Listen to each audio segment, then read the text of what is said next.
So I have this little wall at the top of my stairs that I've never really known what to do with, so I had an idea. Let's do another arch.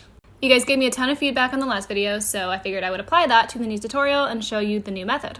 So I'm still using the string method, only this time I'm taping it to the center of the wall, and then I tape off the edges, and I swear I got like 1,000 comments telling me to paint the original color of the wall first so that there's less paint bleeding through. So I did that, and then I'm painting the arch like normal. And I got a lot of comments last time telling me that it looked asymmetrical and wonky, and that's on me. I said the word perfect, and I should not have said that. Obviously, if a human is doing it, it's always going to be a little bit imperfect. But I obsessed over it a little bit this time, and so my advice is don't obsess, because it's going to look worse on camera than it does in real life. Like, nobody notices it when they're actually in your house. So anyway, I'm taking off the tape, and the tape trick kind of worked. There's still some spots where it bled through, so I had to touch up the edges anyway. And then I just decorate it and I'm done. So like and follow for more artsy fartsy projects.